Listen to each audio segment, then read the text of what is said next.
বাংলাদেশের বাইরে পৃথিবীর বিভিন্ন প্রান্তে যেখান থেকে চ্যানেলে দেখছেন আপনাদের সকলকে সাদর আমন্ত্রণ তৃতীয় মাত্রা দেখবার জন্য। প্রিয় দর্শক, সাম্প্রতিক নানা বিষয়টি আলোচনার জন্য আমার সঙ্গে স্টুডিওতে রয়েছেন, আমার বায়ে বসা আছেন বাংলাদেশ জাতীয়তাবাদী দল বিএনপি দলীয় সাবেক সংসদ সদস্য সেলিম রেজা হাবিব, এবং আমার ডানে রয়েছেন প্রাক্তন সেনা কর্মকর্তা এবং বাংলাদেশ সুপ্রিম কোর্টের আইনজীবী ব্যারিস্টার এম সরওয়ার হোসেন। স্বাগত আপনাদের দুজনকে তৃতীয় মাত্রায়। বাংলাদেশে বিভিন্ন মহল থেকে একটা আশঙ্কা প্রকাশ করা হচ্ছে এবং সম্প্রতি অন্তর্বর্তীকালীন সরকারের প্রধান প্রফেসর মোহাম্মদ ইউনূসের সাক্ষাৎকার নিতে গিয়ে ইকোনমিস্ট যুক্তরাষ্ট্র এবং ভারতের বরাত দিয়ে এই আশঙ্কা ব্যক্ত করেছে যে বাংলাদেশে ইসলামী চরমপন্থা আসতে পারে। যদি প্রফেসর মোহাম্মদ ইউনূস মনে করছেন যে বাংলাদেশে কখনো ইসলামিক চরমপন্থা মাথাচাড়া দিয়ে উঠতে পারবে না, আপনারা কি মনে করেন? ধন্যবাদ জিল্লু ভাই, আপনি সহ আমার সহ-আলোচক ব্যারিস্টার সরওয়ার ভাই এবং চ্যানেল আইয়ের অগণিত দর্শক শ্রোতা যারা দেশে এবং দেশের বাইরে থেকে শুনছেন এবং ক্যামেরার সামনে পিছনে যারা রয়েছেন সবাইকে আন্তরিক শুভেচ্ছা। বাংলাদেশ যে অতীতে যে চরমপন্থা বা এই যে ইসলামিক দলগুলোর যে বিরুদ্ধে যে অপপ্রচার, এটা এক ধরনের অপপ্রচার। কারণ বাংলাদেশের মানুষ ধর্মভীরু বাট ধর্মান্ধ না। বাংলাদেশের মানুষ সবসময় ধর্মকে পছন্দ করে এবং ধর্ম চর্চায় তারা অভ্যস্ত, বাট কখনো ধর্ম নিয়ে কখনো বাড়াবাড়ি করে না। বাংলাদেশকে পতিত স্বৈরাচারী সরকার, এই সরকার আসলে তাদের নিজের স্বার্থ উদ্ধারের জন্যে তারা বাংলাদেশকে একটি সন্ত্রাসী রাষ্ট্র হিসাবে সারা দুনিয়ার কাছে একটা পরিচিতি দিয়েছে। এটা কিভাবে দিয়েছে আপনারা সবাই জানেন যে আওয়ামী লীগ ক্ষমতায় আসার পরই অনেকগুলো ঘটনা তারা ঘটিয়েছে, যেখানে হয়তো একটা বাড়ি অথবা একটা হোটেল অথবা কোনো একটা দোকান তারা টার্গেট করে বলছে যে এখানে ইসলামিক জঙ্গিবাদীরা এখানে অবস্থান করছে। এবং যতগুলো ঘটনা তারা ঘটিয়েছে এর একটারও কিন্তু কোথাও তারা কোনো জঙ্গিকে কিন্তু ধরতে পারে নাই। সবগুলো দেখা গেছে যে তারা ওগুলো বোম ব্লাস্ট করে তাদেরকে উড়িয়ে দিয়েছে, হত্যা করেছে, পাশাপাশি আপনার প্রচার করেছে যে তাদের কাছে বোম ছিল, তাদের বোম ব্লাস্টে তারা মারা গেছে। এটা একাধিক ঘটনা কিন্তু তারা ঘটিয়েছে। আমরা এখানে একটু এই হিসাবে আপনাকে একটু অতীতে আমরা ফিরে যাব যে আমাদের সময় প্রথম এই জঙ্গিবাদের বা বাংলা ভাইয়ের যে জন্ম হয়েছিল বা যেটা হয়েছিল, এবং শায়ক আব্দুর রহমান নামে এক ভদ্রলোক ছিলেন যিনি এই জঙ্গিদের হিসাবে পরিচিতি পেয়েছিলেন বা তিনি দায়িত্ব নিয়েছিলেন, সেখানে কিন্তু দুটোই ঘটনাই কিন্তু আমাদের সময় এবং দুটোকেই কিন্তু আমাদের সরকার গ্রেপ্তার করেছিল। এবং আমি বলবো যে তখন থেকে জঙ্গিবাদ কিন্তু নির্মূল হয়ে গেছিল। এরপরে আওয়ামী লীগ সরকার ক্ষমতায় আসার পরে যে আমাদের যে গুলশানে যে আপনার যে একটা বিদেশি হোটেলে যে জঙ্গির নামে যে নাটক মঞ্চস্থ হলো, এটি সারা দেশবাসী কিন্তু পরবর্তীতে এটা সবার কাছে উন্মোচিত হয়েছে। পশ্চিমারা এটাকে খুব সহজেই পশ্চিমাদেরকে দৃষ্টি আকর্ষণ করার জন্যে এই জঙ্গিবাদ ইস্যুটাকে আওয়ামী সরকার সামনে নিয়ে এসেছিল। এটা আসলে এর অস্তিত্ব বাংলাদেশে অন্য অন্য জায়গায় যেরকম আছে, আমি বলবো না যে দুনিয়ার কোথাও নাই তা না, কিন্তু বাংলাদেশের মানুষ এই জঙ্গিবাদে বিশ্বাস করে না বা এই জঙ্গিবাদ নিয়ে কোনো চর্চাও করে না। যে আমাদের সময় একযোগে 64 জেলা যে বোমাবর্ষণ হলো, এটাকে কিন্তু এটা হচ্ছে আমাদের প্রতিবেশী দেশ ভারতের রর একটা ব্লু প্রিন্ট অনুযায়ী এখানে আমাদের সময় এগুলো 64 জেলায় বোমাবাজি হলো। আপনার সিলেটে যে শাহজালাল সাহেবের মাজারে যে আপনার যুক্তরাজ্যের অ্যাম্বাসেডর আনোয়ার সাহেব যাওয়ার পরে সেখানে যে বোমাবাজি হলো, এগুলো সবই পরিকল্পিতভাবে এই দেশটাকে একটা জঙ্গিবাদী কালার দিয়ে পশ্চিমাদের দৃষ্টি আকর্ষণ করা। এবং আমি বলবো যে আওয়ামী লীগ এ ব্যাপারে প্রথম দিকে তারা সফলতা পেয়েছিল, সফল হয়েছিল, কিন্তু পরবর্তীতে দেখা গেছে যে তাদের যে এগুলো যে সাজানো নাটক, এটা দেশবাসী যেমন বুঝতে পেরেছে, সারা দুনিয়ার মানুষও কিন্তু এটা বুঝতে পেরেছে যে আসলে জঙ্গিবাদের অস্তিত্ব বাংলাদেশে নেই। শুধুমাত্র আওয়ামী লীগ তাদের স্বার্থ হাসিলের জন্যে তারা এই কাজগুলো, নাটকগুলো সাজিয়েছে। একটা দেখেন, একটা যতগুলো আওয়ামী লীগের সময় যতগুলো ঘটনা ঘটেছে, একটা ঘটনাতে কিন্তু তারা কাউকে গ্রেপ্তার করতে পারেনি বা গ্রেপ্তারের চেষ্টাও তাদের ছিল না। প্রত্যেকটা জায়গায় তারা কিন্তু তাদেরকে মেরে ফেলেছে এবং দোষটা চাপিয়েছে তারা বোম ব্লাস্ট করে ভিতর থেকে মারা গিয়েছে বা এই হয়েছে। তো সুতরাং আমি যেটা বলবো সেটা হচ্ছে যে বাংলাদেশে মানুষ ধর্মভীরু, ধর্মান্ধ না। বাংলাদেশের মানুষ ইসলামী মূল্যবোধে বিশ্বাস করে, কারণ ইসলাম হচ্ছে শান্তির ধর্ম। এই ধর্মে জঙ্গিবাদের কোনো স্থান নেই। শুধুমাত্র রাজনৈতিক উদ্দেশ্য হাসিলের জন্যে এই সরকার অন্য অন্য জায়গায় যে সমস্ত নাটক করেছে, এটা একটা নাটকের একটা অংশ এবং তারা এক এক সময় এক একটা ইস্যু সামনে নিয়ে এসে দেশবাসীকে বিভ্রান্ত করেছে এবং সারা দুনিয়ার মানুষকে বিভ্রান্ত করে তারা ফায়দা লোটার চেষ্টা করেছে, যার পরিণতি শেষ পর্যন্ত কিন্তু ভালো হয় নাই। কারণ দেরিতে হলে মানুষ কিন্তু সত্যটাই বুঝতে পারে এবং বুঝেছে, যে কারণে এই যে 5ই আগস্ট যে তাদের যে পরিণতি, এটা কিন্তু শুধু এই যে তাদের যে 15 বছর 16 বছরের যে অপশাসন, দেশকে যে বিভিন্নভাবে দেশের ভাবমূর্তিকে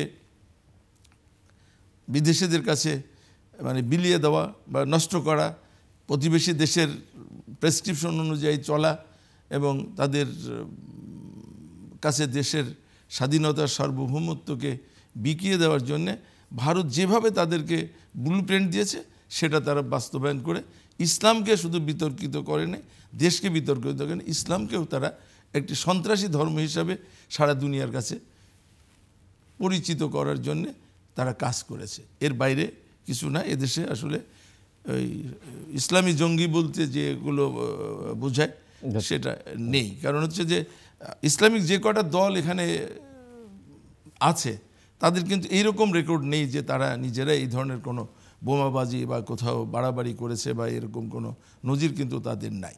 সুতরাং এটা দেরিতে হলেও দেশবাসী আগেই বুঝেছিল, সারা দুনিয়া মানুষ বুঝতে পেরেছে যেগুলো আওয়ামী লীগ একটা সাজানো নাটক, এর বাইরে কিছু না। জি, সরওয়ার হোসেন। ধন্যবাদ জিলুর ভাই, ধন্যবাদ আমার সহ আলোচক সেলমেরেজা হাবিব ভাই এবং সুপ্রিয় দর্শক যারা এই প্রোগ্রাম শুনছেন। দেখুন, আমি হাবিবের সাথে একমত পোষণ করি সম্পূর্ণভাবে এবং আমি একটু সাপ্লিমেন্ট করি যে 9/11 যেটা 9 সেপ্টেম্বর যে আমেরিকাতে যে টুইন টাওয়ার ধ্বংস হলো, এরপরে বুশ ডক্ট্রিন নামে একটি কুখ্যাত ডক্ট্রিন আসলো, either you are with us or you are with terrorist. এবং সেই যে ওয়ার্ল্ড ট্রেড সেন্টার যে ধ্বংস হলো, সেখানে তাদের তদন্ত অনুযায়ী, আমি তাদের তদন্ত বলছি কারণ ওই তদন্ত নিয়েও অনেকে সন্দেহ পোষণ করেছে, তাদের তদন্ত অনুযায়ী দেখা গেল এখানে আক্রমণকারীরা সব ম্যাক্সিমাম সৌদি আরবের এবং সব মুসলিম। এবং সেইখান থেকে যে এই ইসলামোফোবিয়া যে প্রচার এবং এই বুশ ডক্ট্রিন, এই ডক্ট্রিনের মাধ্যমে যারা মুসলিম অধ্যুষিত কান্ট্রি তারা বিভিন্নভাবে ধর্মের কারণে ভিক্টিমাইজ হয়েছে এবং তাদেরকে সেইভাবে কর্নারাইজড করার জন্য যে রাজনীতিটাকে ইসলামের বিপক্ষে, ইসলাম যারা চর্চা করে, যারা মুসলমান, তাদের বিপক্ষে নেওয়ার যে একটা প্রচেষ্টা, সেই প্রচেষ্টাকে সম্পূর্ণভাবে আওয়ামী লীগ এবং ভারত কাজে লাগিয়েছে। বাংলাদেশে আওয়ামী লীগকে ম্যান্ডেটবিহীনভাবে রাষ্ট্র পরিচালনা করার উদ্দেশ্যে, যাতে ইন্ডিয়া বাংলাদেশকে তাদের অঙ্গরাজ্য হিসেবে প্রতিষ্ঠা করতে পারে, তাদের কম বেশি 15 লক্ষ লোক এখানে বিনে পারমিটে কাজ করতে পারে এবং তারা জনবিরোধী এবং দেশবিরোধী চুক্তি করতে পারে, যে চুক্তি এখনও জনগণের কাছে উন্মোচিত হয়নি। এইখানে যে আপনি দেখেন যে এই 2001 সাল থেকে এই কার্ড প্লে করা শুরু করেছে তারা, আওয়ামী লীগ। 2001 সালে যখন বিএনপি ক্ষমতা আসলো, তখন তারা বলল গৌরনদী এলাকায় এবং আরও অনেক এলাকায় অনেক হিন্দু নির্যাতন হয়েছে, কিন্তু 15 বছর যে তারা ক্ষমতায় থাকলো, তারা এটার একটা বিচার তো দূরের কথা, একটি তদন্ত রিপোর্ট পেশ করতে পারেনি। তার মানে ওই মামলাগুলো এবং ওই অভিযোগটা ছিল সম্পূর্ণ পলিটিক্যালাইজড, এবং এইটা ওই ধর্মীয় কার্ড পেলে তখন শুরু হয়েছে। সেই ধর্মীয় কার্ড তারা 1/11-এর পরে সেইটাকে আবার সামনে এনেছে, এবং 2009-এর পরে পরিপূর্ণভাবে আওয়ামী লীগ কর্তৃক লুটপাট, অপশাসন, দুঃশাসন, প্রতিষ্ঠান ভঙ্গ করা, দেশের জনগণের স্বার্থ এবং দেশের স্বার্থ বিঘ্নিত করে ইন্ডিয়ার স্বার্থ সুরক্ষা করার জন্য এই একটি কার্ড প্লে করা হয়েছে, যে আজকে যদি আওয়ামী লীগকে ক্ষমতায় না রাখা হয় তাহলে এখানে জঙ্গিবাদের উত্থান হবে। এবং এই একই কার্ড যখন ইন্ডিয়ার প্ল্যান এখানে তাদের পয়েন্ট অফ ভিউ থেকে যখন সম্পূর্ণভাবে ভুলণ্ঠিত হয়েছে, তারা ভেবেছিল শেখ হাসিনার ফেসিজম পৃথিবীতে নতুন ইতিহাস সৃষ্টি করবে, নতুন প্রেসিডেন্ট সৃষ্টি করবে। কি সেটা? যে তাদের আর কোনোদিন পতন হবে না। তাদের অহমিকা এমন জায়গায় চলে গিয়েছিল যে 2014 সালে তারা বলা শুরু করলো যে এক পেশে ভোট করলাম, পারলে আমাদেরকে নামান। 2018 সালে তারা বলল যে আপনারা তো পার্টিসিপেট করছেন, রাতে ভোট করে ফেললো। এবং 2024 সালে ডামি আর আমি। সো এই যে অহমিকা ভেঙে গেল, যে আমাদের ছাত্র জনতা আবাবিল পাখির মতো হাজির হয়ে তাদেরকে পতন ঘটালো, তাতে ইন্ডিয়ান ফরেন পলিসি ডিজাস্টার হয়েছে from their point of view, যে নেইবারিং কোনো কান্ট্রিকে তারা এইভাবে সাবসার্ভিয়েন্ট করতে পারে না, নেইবারিং কোনো কান্ট্রি থেকে এইভাবে লুটপাট করতে পারে না। এখন তারা they are correcting same old dirty policy, dirty game, ধর্মীয় কার্ড তারা এখন প্লে করা শুরু করেছে। আমি আরও এটা কীভাবে জানলাম, যে গত 2-3 সপ্তাহে আমি ইন্ডিয়ান একটা চ্যানেলে 2বার টকশোতে পার্টিসিপেট করলাম অনলাইনে। ওরা 3 জন আনে, তো আমি বললাম যে you have to be fair, আমাকে কিন্তু সময় দিতে হবে। সবার আইডিয়া এরকম যে বাংলাদেশকে তারা স্বাধীনতা দিয়েছে এবং বাংলাদেশের ধর্মের কারণে এখানে নির্যাতিত হচ্ছে। আই টোল্ড দেম যে look, you come to Bangladesh, আমাদের মেহমান হয়ে আসেন, আপনারা দেখেন ধর্মের কারণে বাংলাদেশে কোনো একটি মানুষ নির্যাতিত হয় নাই, শুধু হিন্দু না, অন্য কোনো ধর্মের না। Bangladesh is a tolerant country. এবং তাদের আরেকটা জিনিস, এটা আমি জানি ইন্ডিয়ান অনেক সচেতন মানুষ আছে, তারা এটা জানে, তারা এটাকে গ্রহণ করে না। এবং ওইখানে কিছু রেডিক্যাল লোক আনে টকশোতে, ভাবখানা একেবারে আওয়ামী লীগের পতন, যেন আওয়ামী লীগের পতন হয় না, এটা যেন মানে ইন্ডিয়ার পতন হয়ে গেছে এরকম। আমি বলছি ইউ পিপল আর রং, বাংলাদেশে এগুলো হচ্ছে না। এবং তারা কথা প্রথমে বলে যে বাংলাদেশকে আমরা স্বাধীনতা দিয়েছি। তাই আমি বললাম লুক, হু আর ইউ? বাংলাদেশের মানুষ বাংলাদেশের স্বাধীনতা অর্জন করছে, তোমরা আসছো 3 ডিসেম্বর নাতি জামাইয়ের মতো আসছো 15 দিনের জন্য। এসে সেই সময় যে লুটপাট শুরু করেছো, যে ঢাকা ক্যান্টনমেন্টে আপনি জেনারেল ফজলুর কথা শুনেছেন, সেই সময় আপনি মেজর জলিলের অবস্থানটা জানেন, যে প্রত্যেকটা ক্যান্টনমেন্ট থেকে শত শত ট্রাকে করে সেই অস্ত্র, গোলাবারুদ, এমনকি ভ্যাসিন পর্যন্ত খুলে নিয়ে গেছে। সো তারা আসলে এটা তো অনেকবার আমরা করেছি, তাদের যেই তথাকথিত সমর্থন, এরপর আমরা আপনাদেরকে সম্মান করে আপনারা হেল্প করেছেন, বাট এইটা মূলত আপনার স্বার্থ উদ্ধার করার জন্য, যেটা কে সুব্রমণ্যম বলেছে। এই যখন দেখছে যে আওয়ামী লীগের পতন হয়ে গেছে, যে তাদের আর এই স্বার্থ উদ্ধার হচ্ছে না, তাদের যে সোনার ডিম পাড়া হাঁস, সেই হাঁস যখন এখন নিহত হয়ে গেল, এখন তাদের কিছু অংশে, সবার না, মাথা খারাপ হয়ে গেছে। এবং তারা সেই অল গার্ড তারা প্লে করছে, এবং অল ডক্টরেট এবং এই কতগুলা অর্কেস্ট্রেটেড কিছু জিনিস তারা বিদেশি মিডিয়ার কাছে পাঠায়, এবং সেই থেকে এই ধরনের একটা রিপোর্ট হয়ে থাকতে পারে। আমি ট্রুলি বিশ্বাস করি বাংলাদেশের মানুষ ধর্মান্ধ নয়, বাংলাদেশের মানুষ ধর্মপ্রাণ এবং অত্যন্ত টলারেন্ট। আমাদের ছোটোবেলায় আমাদের গ্রামের বাড়ির উল্টো দিকে সম্পূর্ণ হিন্দু পাড়া ছিল, তাদের সাথে আমাদের সম্পর্কের কোনোদিনও অবনতি হয় নাই ধর্মের কারণে। তাদের পূজা পার্বণে আমরা যাই, স্বাধীনতা যুদ্ধের সময় আমাদের বাড়িতে তারা আশ্রয় নিয়েছে, আমাদের অনেক ক্লাসমেটস আছে। এই হিন্দুত্ব কার্ডটা, এই ধর্মের কার্ডটা তখনই সামনে আসে যখন এটাকে নিয়ে পলিটিক্স হয়, এবং সবচেয়ে ডার্টি পলিটিক্স হিন্দুদের নিয়ে করেছে এই ফ্যাসিস্ট আওয়ামী লীগ, যার জন্য এই আশঙ্কা সত্য হবে বলে আমি মনে করি না। তবে যেটা এখন সামনে আসছে, যে স্যাক্রিফাইসের মাধ্যমে এই গণ অভ্যুত্থান ঘটলো 5ই আগস্ট, সেইটার যে আকাঙ্ক্ষা, সেই আকাঙ্ক্ষা সম্ভবত ভুলণ্ডিত হতে যাচ্ছে। তারা they could not rise to the occasion. আমি আশা করব প্রফেসর ইউনূস যেটা টাইম অ্যান্ড অ্যাগেন বলেছে যে এটা আমাদের জন্য জাতি গঠনের একটা অপরচুনিটি, সেই অপরচুনিটি যাতে সে মিস না করে। আমাদের স্বাধীনতার পর থেকে জাতি গঠন করার সুযোগ অনেকবার আসছে, জাতি গঠন হয়নি বলে জিল্লুর ভাই পৃথিবীর ইতিহাসে পাবেন না 53 বছর বয়সে একটি রাষ্ট্রের 5 বার অথবা কমপক্ষে 5 বার আফিবার হয়েছে, গণ উৎপুত্তন হয়েছে। সেই গণ উত্থান হয়েছে 75-এ, 90, 96, 2006 এবং 2024।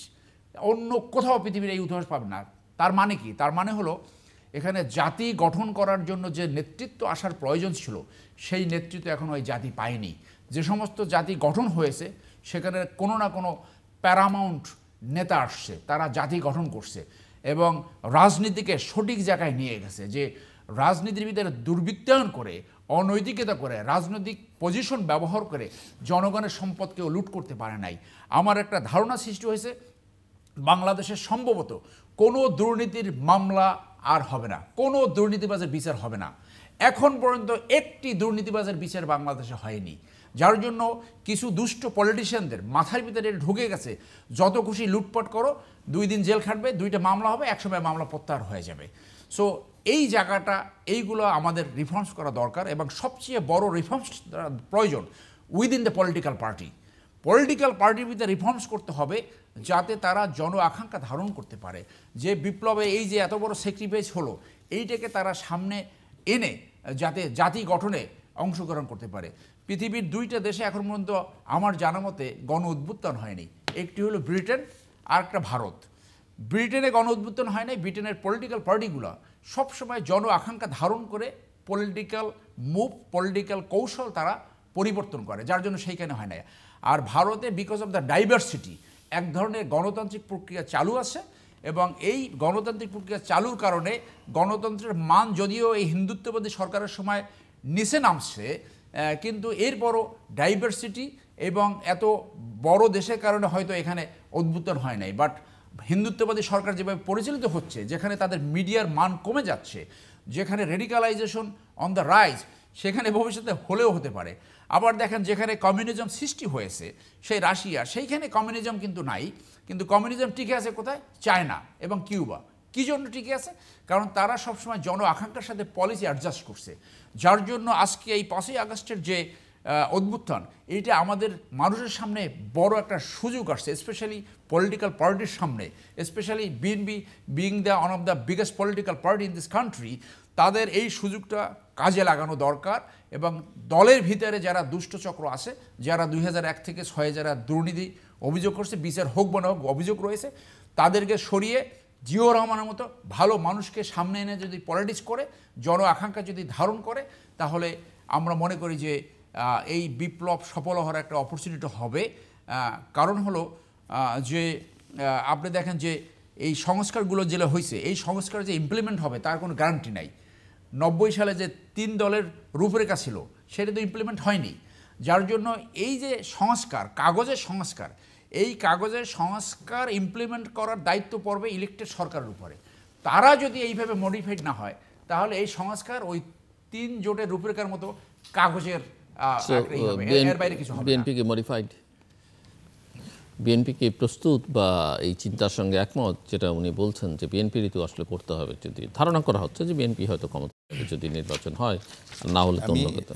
জিল্লুর ভাই, সারাভের সাথে কিছু সাপ্লিমেন্ট করতে চাই যে দেখেন, আমাদের এই বাংলাদেশ শুধু না, ইসলামের সৃষ্টির থেকেই কিন্তু মানে ইহুদি নাসারা যারা বিভিন্ন দেশে রয়েছে, তারা ইসলামকে বিতর্কিত করার জন্যে কিন্তু সবসময় তারা এই শান্তির ধর্মটাকে বিতর্কিত করার জন্য তারা কাজ করে গেছে। এবং এটা খুব সহজ, একটা বিধর্মীকে আপনি একটু টুপি কয়দিন দাড়ি রাখলেন, একটা টুপি মাথায় পরে দেন, একটা লেবাস পরাই দিলেন, তাকে ইসলামী জঙ্গিবাদ হিসাবে আপনি পরিচিতি করে দিতে পারেন আর কি। তো বাংলাদেশে আওয়ামী লীগ ক্ষমতায় আসার পটভূমি তৈরি করেছে ভারত। 21শে আগস্ট গ্রেনেড হামলাটা এটা মানে সাংঘাতিকভাবে বড় ধরনের একটা আপনার নাশকতা, এবং এখানে জঙ্গিবাদের সাথে বিএনপির নাম কিন্তু আগে ছিল না। বিএনপির আমাদের অ্যাক্টিং চেয়ারম্যান তারেক রহমানকে নিয়ে আসলেন, তারা পরে আরেকটা পুনঃতদন্তের মাধ্যমে ওনার নাম এনে ওনাকে সাজা দিলেন এবং রাজনীতি থেকে দূরে রাখার জন্য ওনাকে নির্বাসিত জীবনযাপন করতে বাধ্য করলেন। তো সুতরাং এই যে জঙ্গিবাদের যে কার্ড তারা দীর্ঘদিন এক এক সময় এক একটা খেলা তারা খেলে। প্রথমে 9 সালে ক্ষমতা আসার পর শেখ হাসিনা অনেক ডক্টরেট ডিগ্রি পেলেন, পরবর্তীতে এসে তিনি ডক্টর এই দেখেন আর কয়েক বছর তার কিন্তু আর ডক্টরেট ডিগ্রি নাই। 96 সালে আসার পরে সে প্রচুর ডক্টরেট ডিগ্রি পেলেন মানে তারপরে যে আর এত বছর তার আর কেউ ডক্টরেট প্রতিযোগিতা শুরু হলো, বেশি ডক্টরেট ডিগ্রি দিবে মানে নেবে এনেছে সে, আসলে তো কেউ দেয় নেই। এটা তো আমরা সবাই জানি যে কীভাবে ডক্টরেট ডিগ্রি আনা যায় বা কী করা যায় আর কি। সুতরাং আমরা যেটা বলবো সেটা হচ্ছে যে বাংলাদেশকে সবসময়, ভারত আমাদের প্রতিবেশী দেশ, আরেকটা হিন্দু দেশ কিন্তু আমাদের পাশে রয়েছে নেপাল, সে দেশ নিয়ে কিন্তু কোনো কথা হয় না। আমরা আমাদের দেশের মানুষ কিন্তু তাদের বিরুদ্ধে কোনো কথা বলে না, কিন্তু ইন্ডিয়া নিয়ে আমাদের যে এত কথা বলার কারণটা কি? কারণটা হলো যে তারা আমাদেরকে মানে তাদের দাস হিসাবে ব্যবহার করতে চায়, তাদের একটা করদ রাজ্য হিসাবে আমাদেরকে তারা ব্যবহার করতে চায়। এখন এই যে আজকে যে কথাটা সরবে বললেন যে আমরা এই রিফর্মগুলো আমরা করতে পারবো কি না, আসলে আমরা সংস্কার অবশ্যই আমরা চাই, কিন্তু সব সংস্কার এই সরকারের পক্ষে করা সম্ভব না। রাজনৈতিক দলগুলোর বা রাজনীতিবিদরা যে কাজটা পারে সে কাজটা যেমন তারা পারে না, আবার তারা যে কাজটা পারে সেটা রাজনীতিবিদরা পারে না। তো সুতরাং এখানে তাদেরকে একটা ভাবতে হবে যে এই যে আপনার সংস্কার করতে করতে 6 মাস তো অলরেডি তো পার হয়ে গেল, এখন জিনিসপত্রের দাম যেভাবে বাড়ছে, ল অ্যান্ড অর্ডার যেভাবে ডিটোরেট করছে, কোনোভাবেই তো এটা এই গভর্নমেন্ট এদিকে কোনোভাবেই তারা এটাকে সামাল দিতে পারছে না। শুধু সংস্কার করলে হবে না, দেশের মানুষ ধৈর্য ধরে আছে, এটা অস্বীকার করা যাবে না। আমরাও এই সরকারকে সমর্থন করি, আমরাও এই সরকারকে ব্যর্থ দেখতে চাই না, জনগণও দেখতে চায় না, কিন্তু জনগণের একটা ধৈর্যের সীমা আছে। মানুষের আয়, সীমাবদ্ধ আয় যাদের রয়েছে তাদের জন্য আসলে জীবন যাপন নির্বাহ করা খুব কঠিন হয়ে পড়েছে। এমত অবস্থায় আমরা মনে করি যে এই সরকার যত দ্রুত স্বল্পতম সংস্কার করে একটা সুষ্ঠু নির্বাচনের মাধ্যমে জনগণের সরকারের হাতে যত ক্ষমতা হস্তান্তর করবে তত তাড়াতাড়ি দেশ ভালোর দিকে যাবে। কারণ রাজনীতিবিদরাই পারে, আমরাই পারি একমাত্র, কারণ আমরা সমস্যা বুঝি, আমরা জানি, কিন্তু আমরা সেটা করতে পারছি না। কেন পারছেন? পারছি না যে গ্রামে একটা কথা আছে না, একটা মানে জোকের মতো আছে যে এ বাড়ির মালিককে বলে যে আমি এই যে একটু পানি খাওয়ান, বলছে আমি বাড়ির ভিতরে যাইতে দেয় না। তো আমাদের অবস্থা হয়েছে 5ই আগস্টের পরিবর্তনের পরে নো ডাউট আমরা বেনিফিশিয়ারি, বাট প্রশাসন তো আমাদের না। প্রশাসন তো সেই স্বৈরাচারী ভূতি চেপে বসে আছে সমস্ত জায়গায়, আপনি কনস্টেবল থেকে শুরু করে সবই তো তারা। দেখেন আমার এলাকার কথাই আমি বলি যে ইওনো, সার্কেল ইন্সপেক্টর, ওসি এক লাইনে তারা কাজ করছে। একজন আওয়ামী লীগের নেতাকর্মী ধরছে না, যারা দুর্নীতিবাজ চাঁদাবাজ, তারা নেপথ্যে থেকে তারা কাজ করছে।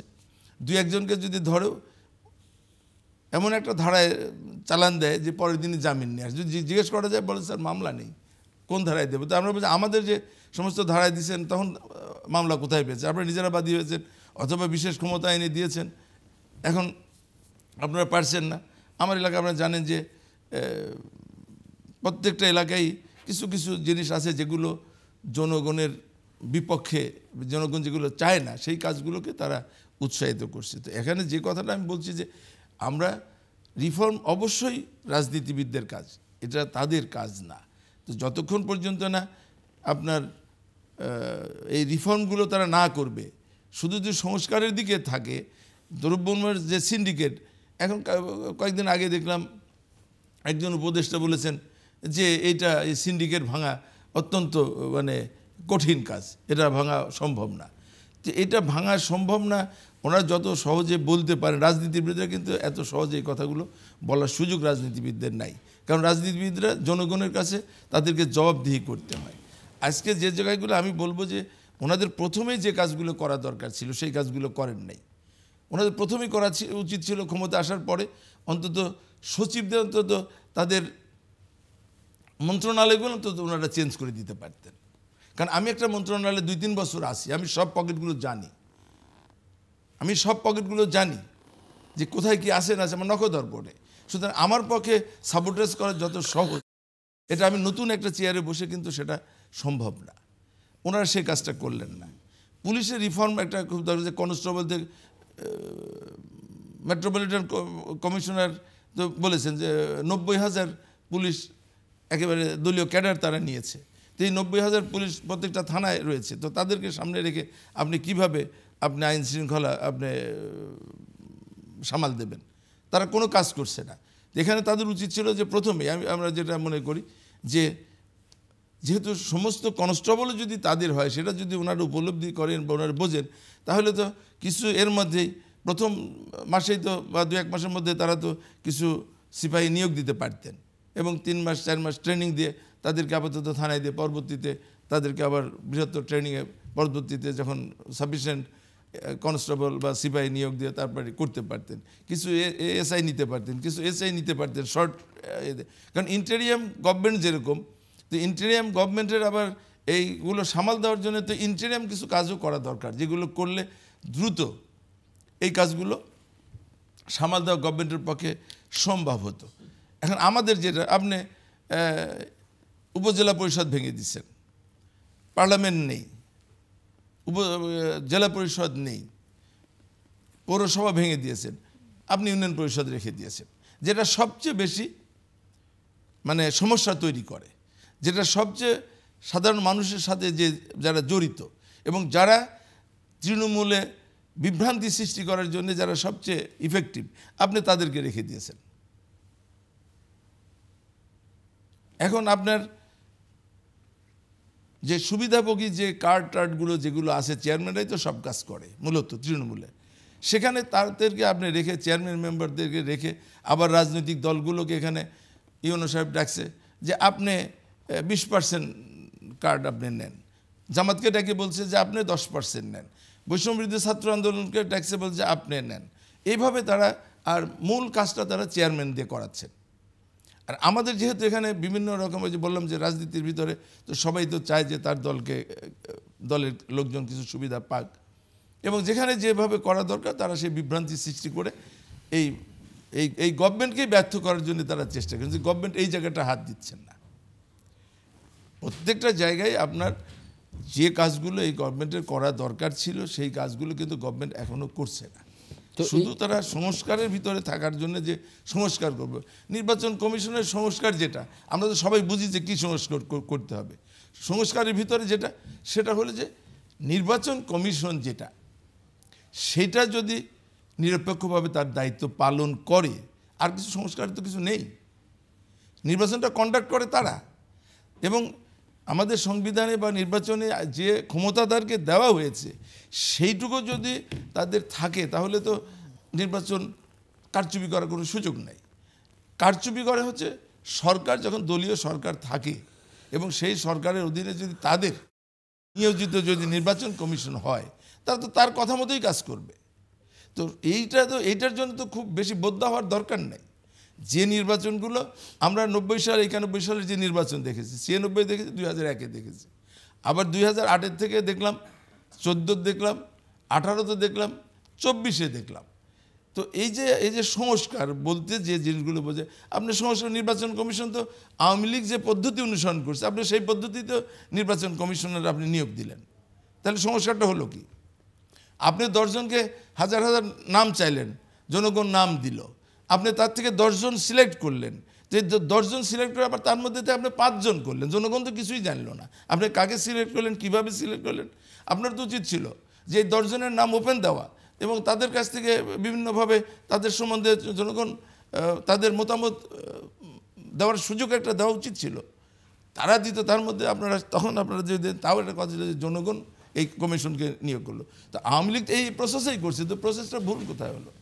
যে আপনি যে নির্বাচন সংস্কারের কথা বলছেন, সংস্কার ভোটার লিস্ট হবে, আপনি নির্বাচন দিবেন, নির্বাচন কমিশনকে যে ক্ষমতা আছে আপনি ইন্টারফেয়ার করবেন না, এই নির্বাচন যে কোনোভাবেই হোক এই নির্বাচনটা সঠিক নির্বাচন হবে, নিরপেক্ষ নির্বাচন হবে। কিন্তু আপনি যত সংস্কার করেন, যতক্ষণ পর্যন্ত আমাদের মানসিকতার পরিবর্তন না হবে ততক্ষণ পর্যন্ত আগে আপনার 91 সালে 90 সালে 3 জোটের রূপরেখা হয়েছিল না, সেখানে কেয়ারটেকার গভর্নমেন্টের কথা তো ছিল না, কিন্তু তারপরে আওয়ামী লীগের দাবিতে আমরা 96 সালে কেয়ারটেকার গভর্নমেন্ট দিলাম। তো লাভ হলো কি, ওনারা 8 সালে এসে কেয়ারটেকার গভর্নমেন্টই বাতিল করে দিলেন। সেখানে জনগণ কি করতে পারছে? তো এখন আপনি যত সংস্কার করেন, যাই করেন না কেন, সেটা যদি নেক্সট গভর্নমেন্ট যদি যে গভর্নমেন্ট ধরেন যে গভর্নমেন্ট সে যদি সেটা না মানে, তো তাহলে আপনার সেই সংস্কার করে আপনার কতটুকু আপনি লাভবান হবেন? এখন আমাদের যে সবচেয়ে বড় প্রয়োজন সেটা হলো যে আমাদের মানসিকতার পরিবর্তন আনতে হবে, আমাদের রাজনীতিতে গুণগত পরিবর্তন আমাকে আনতে হবে। সেটা কিভাবে? এখন না, সেটা হচ্ছে যে আপনি এই যে আপনি বলছেন, আপনি আমাদের চেয়ারম্যান সাহেব খুব পরিষ্কারভাবে বলছেন যে নির্বাচনের কথা বিরোধী দল বললেই কারো উনি বলেছে কারো মুখে কালো মেঘের ছায়া জমে, উনি সবাইকে কিন্তু বলে নাই। তো এটা তো সত্যি কথাই তো বলেছে। একজন উপদেষ্টা বললেন রাজনীতিবিদরা 53 বছর কি করেছেন। ওনার ওই উপদেষ্টাকে আমি বলতে চাই যে রাজনীতিবিদরা 53 বছর কিছু করেছে জন্যই তো উনি ওই চেয়ারে বসছেন।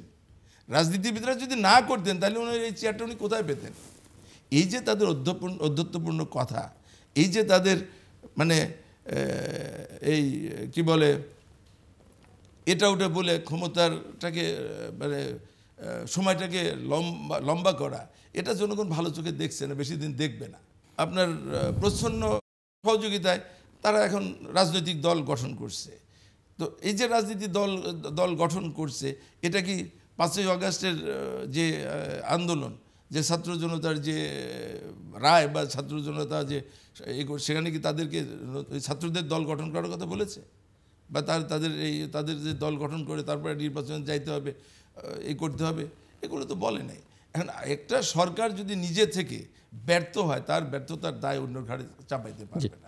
এখন আমরা যেটা এই সরকারের কাছে আমাদের যেটা কথা থাকবে সেটা হচ্ছে যে আমরা সংস্কার চাই, আমরা ওই সরকারকে ব্যর্থ হোক আমরা দেখতে চাই না। কিন্তু তারা যদি নিজেরা ব্যর্থ হয়, তার দায়িত্ব বিএনপির ঘাড়ে বা অন্য রাজনৈতিক দলের ঘাড়ে চাপানো যাবে না। কারণ আমাদের চেয়ারম্যান পরিষ্কারভাবে এখন পর্যন্ত 5 তারিখের পর থেকে ওনার একটা স্টেটমেন্টও নাই যে এই তত্ত্বাবধায়ক বা ইন্টারিম গভর্নমেন্টের বিপক্ষে যায় বা তাদেরকে একটু মানে কি বলে ইঙ্গিত করে উনি কথা বলেছেন। ওনার প্রত্যেকটা বক্তব্য যে এই সরকারকে কোনোভাবেই ব্যর্থ হতে দেওয়া যাবে না, এবং আমরাও চাই এবং আমরা মনে করি যে রাজনীতিবিদদের কাজ রাজনীতিবিদদেরকে করতে দিতে হবে, সেটা অ্যাজ আর্লি অ্যাজ পসিবল। না দেখুন, সংস্কার একটি চলমান প্রক্রিয়া, কিন্তু এই অন্তর্বর্তীকালীন সরকার, আমরা আগেও বলেছি আবারও বলি যে বোধহয় কিছু ভুল দিয়ে শুরু করেছে। যে তারা একটা না সাংবিধানিক না বিপ্লবী একটা মাঝামাঝি জায়গায় আছে। সো যার জন্য তাদেরকে ফেল করার জন্য অনেকগুলা কোয়ার্টার খুব অ্যাক্টিভলি কাজ করছে এবং অত্যন্ত দুর্বলভাবে অনভিজ্ঞ লোক এবং যারা এইরকম একটা বিপ্লব উত্তর পরিস্থিতিতে যে হ্যান্ডেলিং প্রয়োজন তার জন্য তারা যোগ্য বলে মনে করি না। প্রফেসর ইউনূস সাহেবের ইন্টারন্যাশনাল ব্র্যান্ডটা যদি এই বিপ্লবের আকাঙ্ক্ষাকে সফল না করে তাহলে হয়তো উনি বিদেশে চলে যেতে পারবেন, ওনার ইমেজ কতটুকু ক্ষুণ্ণ হবে আমি জানি না, কিন্তু জাতি গঠন করার একটা সুযোগ হয়তো হাতছাড়া হতে পারে। কীভাবে আমি বলি যে কিছু কিছু পুলিশ অফিসার, আপনি যেরকম বলছেন না, 3 দিন যখন সরকার ছিল না তখন তো বাংলাদেশের মানুষ তাদের টেম্পারামেন্ট দেখিয়েছে তারা শান্তিপূর্ণভাবে থাকতে পারে, ভায়োলেন্স হয় নাই। তথাকথিত কাদের সাহেবের, কাউয়া কাদের যার নাম, যে তার বক্তব্য যে 5 লক্ষ মানুষের হত্যাকাণ্ড হবে, সেখানে 5 জন মানুষও মারা যায়নি। সো মানুষ তো সেটা দেখিয়েছে। তাহলে 2009 থেকে 2024 সাল পর্যন্ত যে আওয়ামী লীগের নামে যে লোকগুলো ক্যাডারদেরকে এই পুলিশ বাহিনীতে এবং অন্য অন্য জায়গায় যে চাকরির নামে নিয়োগ দিয়েছে তাদেরকে বাদ দেওয়ার একটা সুযোগ আসছিল, সেই সুযোগটা সম্পূর্ণভাবে তারা মিস করেছে। বাই নাও এই 4 মাসে 4000 রিক্রুট করা যেত। আপনি তাদেরকে কিভাবে ফেজ আউট করবেন? Massive recruitment.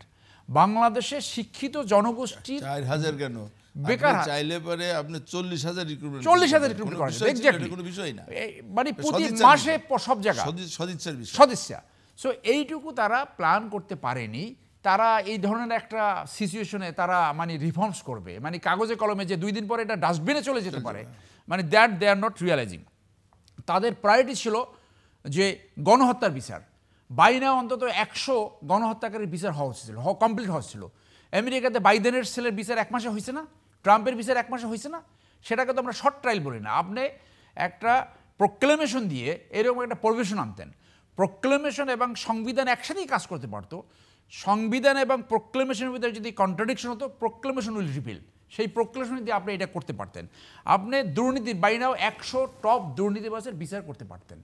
এই যে একটা আওয়ামী লীগের একটা অর্থমন্ত্রী এবং প্ল্যানিং মন্ত্রী ছিল, যে এখন কোন একটা দ্বীপে যে নাগরিকত্ব নিশ্চয়, কি নামটা মনে আসতেছে না, আপনার প্ল্যানিং মন্ত্রী ছিল, পরে সর্বশেষ অর্থমন্ত্রী ছিল।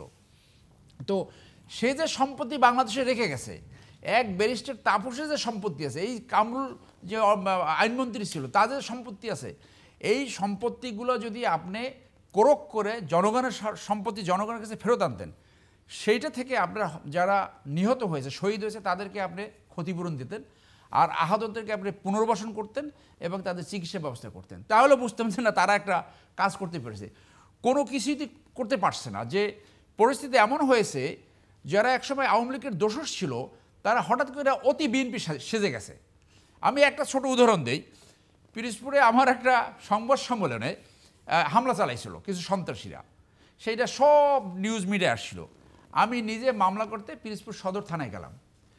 মামলার বর্ণনার ভিতরে বিএনপির একজন নাম আসছে, তা ওই নিম্ন লেভেলের। না স্যার, এটা তো এই মামলা নেওয়া যাবে না, এখানে এই বিএনপির লোকের নাম আসছে। আমি কি হঠাৎ করে আপনি এত বিএনপি সেজে গেছেন? বলে না, এটা সেই মামলা এখন পর্যন্ত নেয়নি, জেনুইন মামলা, আমার এখন কোর্টে সেই মামলা করতে হবে। তো এই যে আপনি বলছেন ওই 90,000, এই 90,000-এর ভিতরে একজন হইল ওই যে পিরোজপুর থানার ওসি। আমি ডিআইজির সাথে কথা বললাম, এসপির সাথে কথা বললাম, নো রেমেডি। এরপর দেখেন আপনি যেটা বলছেন, আই এগ্রি উইথ ইউ, যে এই যে ইলেকশন কমিশন এবং এসিসি যেভাবে নিয়োগ হলো এবং 13 জন বিচারপতি যেভাবে নিয়োগ হলো, আপনারা তো সেই যে ফেসিজম যেভাবে নিয়োগ দিয়েছে একইভাবে নিয়োগ দিয়েছেন। আপনার এখানে আমাদের কোনো পার্লামেন্টারি কমিটি নাই, আমার অন্য কোনো ফর্ম নাই। জনগণের ডিবেটের জন্য আপনি উন্মুক্ত করলেন না কেন? আপনি প্রথম 20 জনের শর্টলিস্ট করে সেই নামটা বাজারে ছাড়তেন পেপারের মাধ্যমে, জনগণ এবং একটা ওয়েবসাইট করতেন, সেখানে জনগণ তাদের মতামত দিত, এক ধরনের স্ক্রুটিনি হতো। তো এখন যাকে চেনে, আসিফ নজরুল সাহেব যাকে চেনে, অন্য যে চেনে, যাকে যে চেনে সেইভাবে আসছে। তার মানে কি, আপনি সেই ফেসিজমের যে ছায়া, সেই ছায়াটা তো আপনি সরাতে পারছেন না। আমি আপনাকে আরেকটা বাস্তবতা বলি, যে জুডিশিয়ারিতে যে ডিজি, এএজি অথবা পিপি, এপিপি নিয়োগ হয়েছে, ডেফিনেটলি বিএনপি বড় ধরনের বেনিফিট পেয়েছে, দে ডিজার্ভ। কিন্তু যারা কোনো রাজনৈতিক দলের সদস্য নয় অথচ প্রফেশনাল, তারা কি কোনো দল যেতে পারবে না? আপনি দেখেন, তার মানে কি, এইখানে একটা রিক্রুটমেন্ট পলিসি করতে হবে, একটা ক্রাইটেরিয়া সেট করতে হবে। যার জন্য হয়েছে কি, যে যাদেরকে নিয়োগ দেওয়া হয়েছে তারা অনেকেই ভালো, কিন্তু শুধু ওই লাঠি জাগাইছে, মিছিল করছে, মামলা হয়তো তার বিরুদ্ধে হয়েছে। মামলা কার না বিরুদ্ধে হয়েছে? আমার নামে তো 9টা মামলা। যার জন্য হচ্ছে কি, আমাদের যে প্রফেশনালিজমগুলো সেইগুলো ক্রমাগতভাবে নিচের দিকে নামছে। এবং এই আর একটা যে বড় প্রবলেম আবির্ভূত হয়েছে, চাঁদা। আমি এই গত সপ্তাহে সিলেটে গিয়েছিলাম, তো আমি রাস্তায় ট্রাফিক জ্যাম, এমন পরিস্থিতি হয়েছে যে শ্রীমঙ্গলে যেতে আগে লাগতো 4 ঘন্টা, আমার লাগছে 11.5 ঘন্টা। তো একটা আমি দোকানে বসলাম, আমাকে দেখে 2-3 জন লোক আসলো, বলে স্যার আপনি টিভিতে কথা বলেন, একটু এইটি বলেন যে চাঁদার যন্ত্রণায় তো আমরা অস্থির। এখন এই যে চাঁদাবাজি হচ্ছে, বলে আগে যদি দিতাম 10,000 টাকা, এখন দিতে হয় 20,000 টাকা। তো আমি বলি পুলিশ কোনো অ্যাকশন নেয় না? বলে পুলিশ কোনো অ্যাকশন নেয় না। এখন এই দায় দায়িত্ব কিন্তু সব জায়গায় বর্তাইতেছে বিএনপির উপরে। তার মানে কি, যে পুলিশের চাঁদাবাজদের ধরার কথা তারা ধরছে না, তারা কাজ করছে না।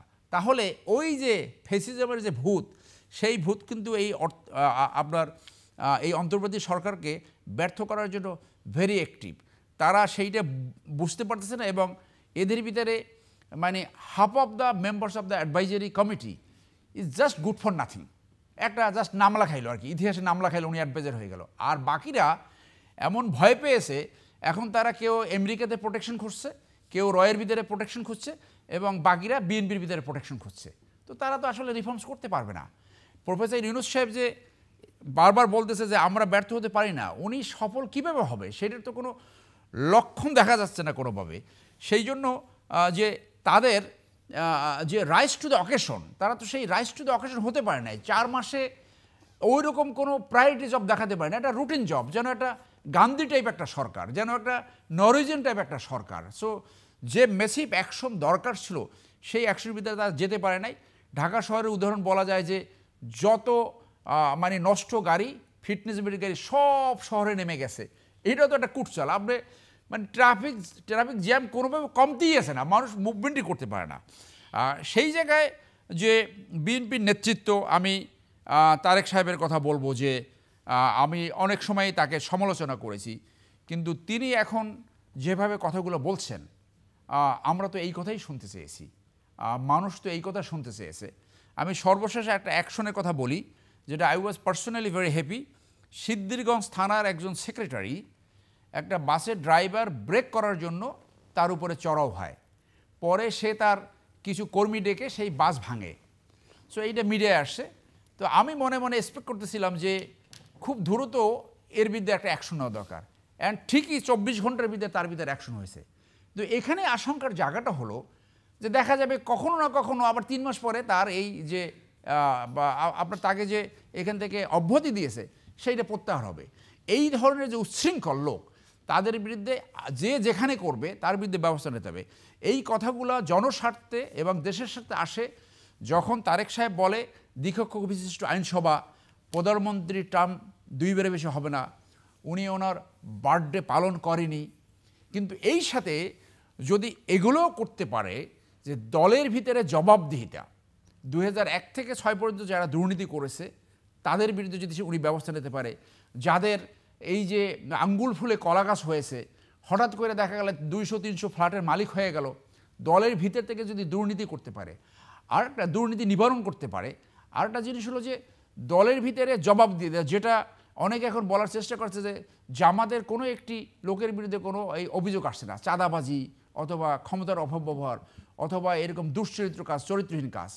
তাহলে এই কথাটা কেন আসছে যে দুইটি দল, বড় দল, যে পতিত আওয়ামী লীগ এবং বিএনপি থেকে একটা মানুষ পার্থক্য খুঁজছে, ওই জায়গাটায় যদি যেতে পারে তাহলে বিএনপি সত্যিকারে প্রেসিডেন্ট জিয়া যেভাবে দল পরিচালনা করছে, তার একজন এডিসিকে তিনি ডিসমিস করেছিলেন, সিম্পলি একটি ভিসিপি এনেছিলেন পারমিশন ছাড়া, এবং প্রেসিডেন্ট জিয়া এক চাটুকারের এই আপনার ওই আর্মি অফিসারদের যে স্টিক থাকে, সেই স্টিক এই যে পেটের ভিতরে গুঁতে দিয়া যে চাটুকারি বন্ধ করো, চাটুকরদেরকে দূরে রাখা, চাটুকার যে কে চাটুকার এবং কে জেনুইন মানে তথ্য দিচ্ছে, এইটা বোঝা একটা বড় ধরনের কোয়ালিটি। আমি মনে করি এই জায়গাটায় উনি যেতে পারবেন, এবং যারা এইটা যেন রাজনীতি হয় না যে পদলোহনকারী এবং যারা বন্দনা করে, এই তাদের চেয়ে যে ভালো নেতা আছে যারা ওনার কাছে যায় না, যেতে পারে না, তাদেরকে খুঁজে বের করতে হবে। সেইটাই হলো নেতৃত্বের সবচেয়ে বড় চ্যালেঞ্জ,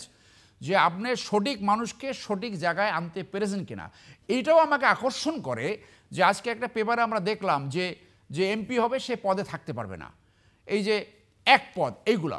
আর সেই জায়গায় আমি মনে করি ভবিষ্যতে এই দলগুলো এই জায়গায় যাবে যে দলের নেতৃত্ব যাতে পার্মানেন্ট ব্যবস্থা না হয়, কারণ দলের নেতৃত্ব যদি একটা পার্মানেন্ট ব্যবস্থা হয় তাহলে নতুন লিডার তো আসবে না। নতুন লিডার যদি না আসে তাহলে তো দেশ লিডারশিপ থেকে সাফার করে। মনে করেন যেটা গেছে সেইটা আমরা উদাহরণ হিসেবে নিলাম যে আওয়ামী লীগের সভানেত্রী 40 বছর, বিএনপিরও সভাপতি 40 বছর, ঠিক আছে, একটা ফেজ আমরা অতিক্রম করেছি। ভবিষ্যতে যাতে দলের ভিতরে নেতৃত্বের রোলিং হয়, নেতৃত্বের রোটেশন হয়, গণতন্ত্র ওই জায়গায় যদি আসতে পারে তাহলে কিন্তু আর এই নতুন দলের আকাঙ্ক্ষা থাকবে না। এই যে ছাত্ররা যে দলের দিকে যাচ্ছে সেদিকে যাবে না। কিন্তু যে দলগুলো এখন আছে তারা যদি এই ধারণাকে সামনে না আনতে পারে যে না গণতান্ত্রিকভাবে দলের নেতা নির্ধারণ হবে, তাহলে যখন এই জন আকাঙ্ক্ষা মিট আপ না হবে তখন কিন্তু এই উদ্যোগ আসতেই হবে যেভাবেই হোক। আজকে আমেরিকাতে নতুন দল আসে না কেন? কারণ তারা জন আকাঙ্ক্ষার সাথে অ্যাডজাস্ট করে। ব্রিটেনে ইউকেতে নতুন দলের প্রয়োজন হয় না কেন? কারণ তারা সবসময় জন আকাঙ্ক্ষার রাজনীতি করে। যার জন্য গণতান্ত্রিকভাবে দ্বিদলীয় ব্যবস্থা যদি থাকে সেইখানে অবশ্যই জনগণের আকাঙ্ক্ষার সাথে মোটিফাই হতে হবে এবং জনগণের মাইন্ড বুঝতে হবে। এবং সবচেয়ে বড় চ্যালেঞ্জ এখন বিএনপির সামনে যে আকাঙ্ক্ষাগুলো প্রকাশিত হয়েছে স্লোগানের মাধ্যমে, সেই আকাঙ্ক্ষার সাথে তারা অ্যাডজাস্ট করতে পারে কিনা। এই আকাঙ্ক্ষার সাথে যদি অ্যাডজাস্ট না করে, যে এমন একটি রাজনৈতিক বন্দোবস্ত যেখানে স্বৈরতান্ত্রিকতা সৃষ্টি হবে না, যেখানে মাফিয়াতন্ত্র সৃষ্টি হবে না, যেখানে লুটেরাতন্ত্র সৃষ্টি হবে না। আমি পার্সোনালি ভেরি হ্যাপি যে তারেক সাহেবের মুখ থেকেও পরিবারতন্ত্রের বিপক্ষে কথা আসছে। আমি আশা করব উনি এইটা ইমপ্লিমেন্ট করতে পারবে যদি তিনি ক্ষমতায় আসতে পারেন। ধন্যবাদ। Closing mister Salim. আমি বলবো যে আমাদের ভারপ্রাপ্ত চেয়ারম্যান, উনি এখন পর্যন্ত আমরা যতটুকু ওনাকে আমরা কাছের থেকে আমরা জানি দেখি, বয়সের সাথে সাথে সময়ের সাথে সাথে উনি একজন পরিপক্ক রাজনীতিবিদ হিসাবে নিজেকে উপস্থাপন করেছে এবং দলের ভিতরে উনি যে যে যে কথা কাজগুলো উনি করছে, যারা সাংগঠনিক দায়িত্বে থাকে তাদের বিরুদ্ধে সাংগঠনিক ব্যবস্থা নেওয়া যায়, যারা সাংগঠনিক পদে নাই তাদের কিভাবে একটা দল ব্যবস্থা নেবে। এখানে এই যে বিএনপির বিরুদ্ধে ঢালাওভাবে যে চাঁদাবাজির যে অভিযোগ আসছে, এটা একেবারে সম্পূর্ণ একটা মানে মিথ্যা একটা অপপ্রচার। কারণ একটা জিনিস আপনাকে সবসময় লক্ষ্য করে দেন, আমার দল থেকে কিন্তু বারবার বলছে যে হাইব্রিড বিএনপি, বিএনপির নাম ভাঙাচ্ছে। হাইব্রিড বিএনপি কাদেরকে বলে? যারা হাইব্রিড বিএনপির নাম ভাঙাচ্ছে। এবং এই যে চাঁদাবাজদের যে একটা শ্রেণী আছে, ধরেন আপনি মোটর শ্রমিক শ্রেণীর কথাই বলি আর কি, তারা সমস্ত জায়গা থেকে কিন্তু চাঁদা তোলে। তো এখন এইটা কি বিএনপির কোনো নেতা ওখানে যা নিচ্ছে? বা এখানে যা শাহজাহান খানের নাম, যেরকম আমরা আওয়ামী লীগের 15 বছর 17 বছর শাহজাহান খান সাহেবের নাম শুনেছি, বিএনপির কোনো নেতার নাম কি এখন পর্যন্ত আসছে যে উনি এই সেক্টরটার নেতৃত্ব দিচ্ছেন বা উনি এগুলো নিয়ে কখনো তাদের পক্ষে একটা বিবৃতি দিচ্ছেন বা এই করছেন? এইগুলো যারা চাঁদাবাজের মানে যাদের মানে পেশাই হচ্ছে চাঁদাবাজি, তারা এই কাজগুলো করছে। আর পরিকল্পিতভাবে যে স্বৈরাচার চলে গেছে, কিন্তু স্বৈরাচারের দোষরা তো রয়ে গেছে। আপনি কি মনে করেন যে মিডিয়া এখনও পরিপূর্ণভাবে স্বাধীনভাবে নিরপেক্ষভাবে তাদের দায়িত্ব পালন করছে? তারা দেখবেন যে আঁকা বাঁকা হয়েও বিএনপির ঘাড়ে চট করে দোষ চাপাইতে, কিন্তু আগে দেখতে হবে যে বিএনপির কোনো নেতা সেখানে আছে কিনা। আপনি একজন বিএনপির নাম ভাঙা চাঁদাবাজি করছে, সেটা দেখার দায়িত্ব তো প্রশাসনের।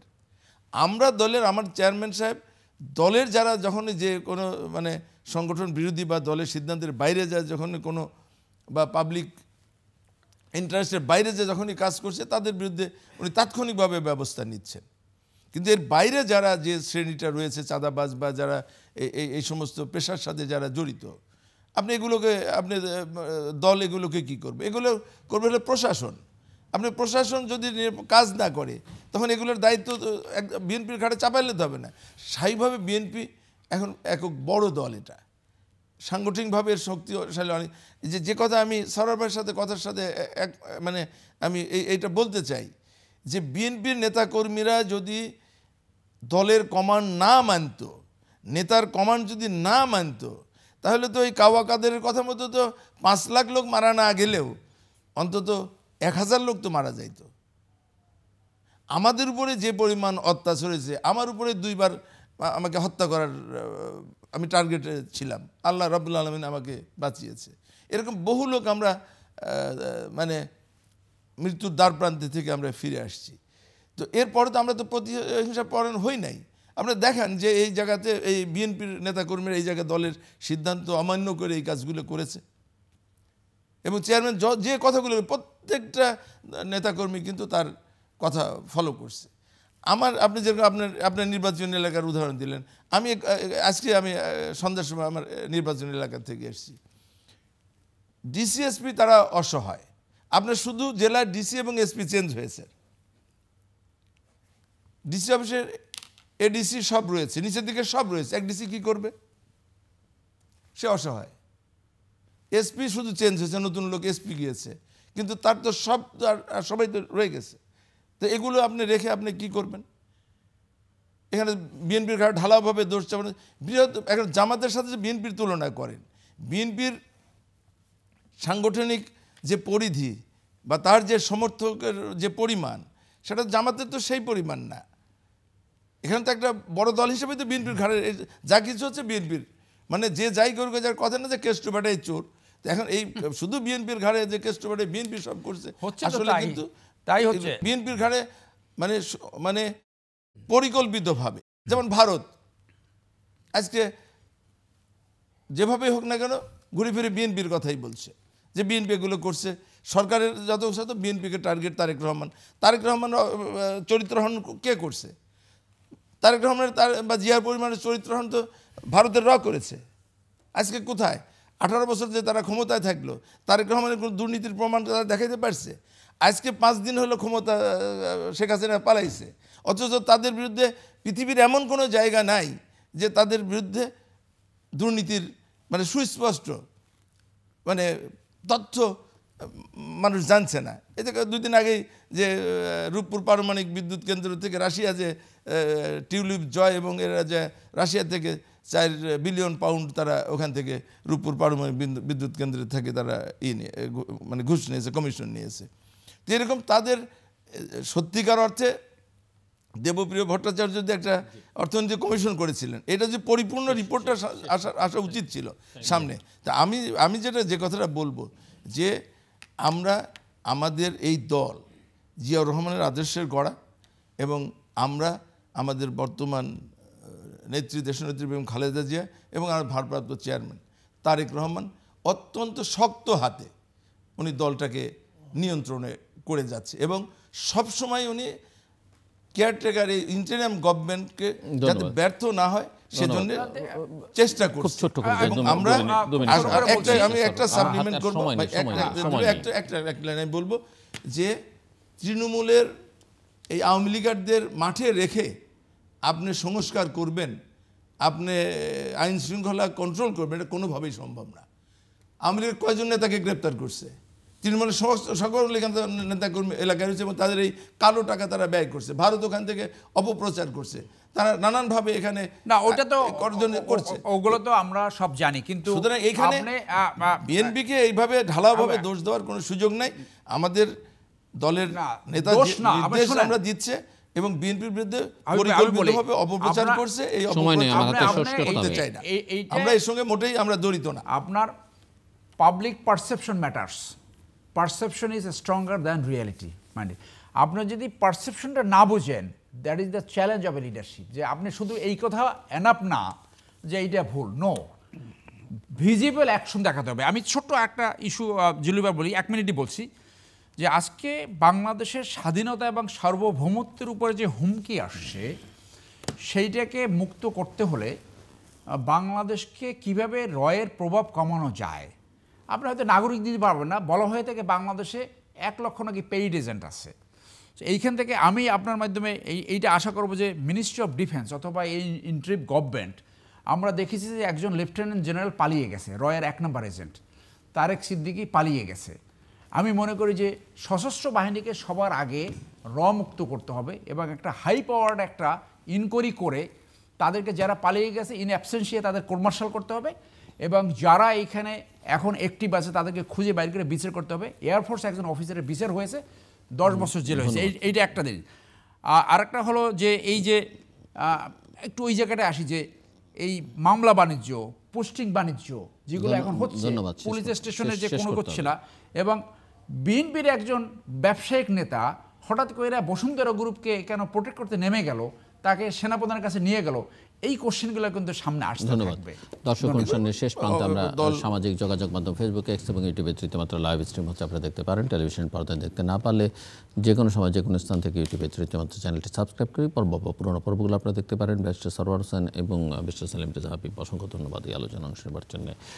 দর্শক, অনেক বিষয় নিয়ে আমরা কথা বললাম, মোটামুটিভাবে মোটা থেকে 2 জন অতিথি একমত, কিন্তু সমস্যা অনেক এবং সমস্যাগুলোর সমাধানের একটাই সম্ভাব্য পথ, সেটা হচ্ছে দেশের রাজনৈতিক অর্থনৈতিক উন্নয়ন প্রক্রিয়া জনগণের অংশগ্রহণকে নিশ্চিত করতে হবে। এবং সেটা করতে গেলে প্রথমে যেটা করতে হবে সেটা হচ্ছে যে ভোটের যে অধিকার সেটা সর্বাগ্রে ফিরিয়ে দিতে হবে, এবং যত দ্রুত নির্বাচন, এটি অবাধ, সুষ্ঠু, গ্রহণযোগ্য নির্বাচন অনুষ্ঠান করা যাবে বাংলাদেশের জন্য, সেটাই তত কল্যাণকর হবে। আমাদের সঙ্গে থাকবার জন্য অসংখ্য ধন্যবাদ, আপনাদের সবার জন্য শুভকামনা।